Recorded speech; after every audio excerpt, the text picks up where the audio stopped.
Hai Teens, jumpa kembali dalam acara TFC. Kali ini kita akan menyimak tulisan Bapak Jan Calvin Pindo, Sarjana Teologi, dalam buku Renungan Teens for Christ dengan judul Dosa Siapa?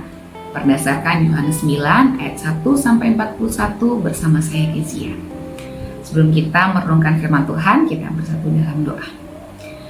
Ya Allah yang penuh cinta, kami bersyukur untuk hari-hari kami yang boleh terlewati dengan baik karena penyertaan-Mu. Saat ini Tuhan, kami menyediakan diri kami membuka hati, telinga, dan mata kami untuk menerima firman-Mu.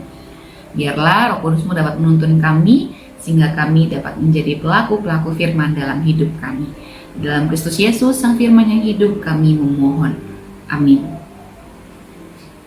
Yang akan menjadi pusat permenungan kita adalah Yohanes 9 ayatnya yang kedua. Saya akan bacakan untuk kita semua. Rabi, siapakah yang berbuat dosa? Dia sendiri atau orang tuanya? Sehingga ia dilahirkan buta? Semua orang tua pasti berharap anaknya dilahirkan dengan keadaan yang baik, memiliki organ tubuh yang lengkap, atau dapat berfungsi dengan baik, secara sederhana tanpa kekurangan apapun. Pertanyaan para murid dalam bacaan hari ini adalah pertanyaan yang umum bagi situasi saat itu. Pada masa itu, setiap orang yang dilahirkan dengan kondisi tubuh yang tak lengkap atau tak berfungsi dengan baik selalu dikaitkan dengan dosa, entah dosa orang tuanya atau dosanya sendiri.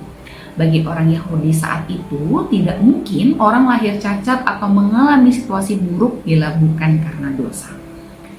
Mereka yang dianggap berdosa dan dihukum Tuhan dengan cara seperti itu, misalnya buta, lumpuh, atau tuli, akan dijauhi dari masyarakat. Tak jarang mereka juga harus tinggal di luar kota. Tak ada orang yang bersedia untuk menerima dan memperkerjakan mereka.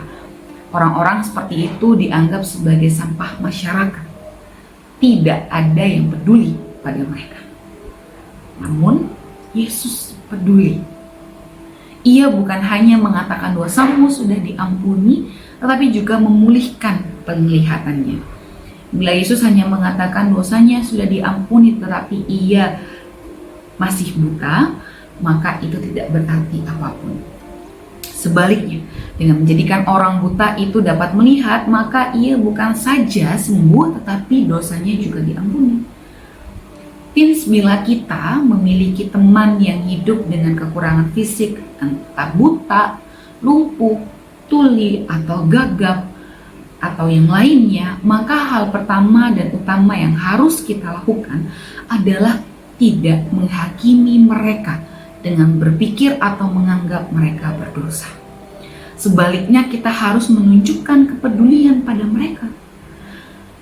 Kepedulian itu dapat kita tunjukkan dengan melakukan hal-hal sederhana yang menolong mereka untuk dapat menjalani kehidupan dengan lebih baik.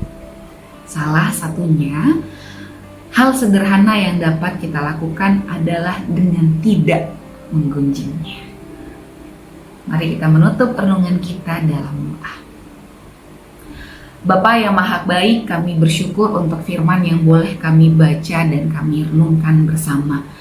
Kiranya Tuhan Roh Kudus-Mu dapat memampukan kami menjadi anak-anak yang peduli terhadap orang-orang di sekitar kami, membantu setiap mereka yang membutuhkan dan tidak menggunjingnya atau menganggap mereka lebih rendah dan berdosa. Terima kasih ya Bapa untuk firman-Mu, kiranya kami dapat menjadi pelaku-pelaku firman Tuhan dalam hidup kami. Di dalam Kristus Yesus kami bersyukur. Amin.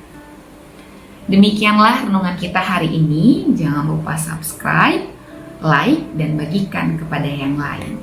Sampai jumpa di acara berikutnya. Tuhan memberkati.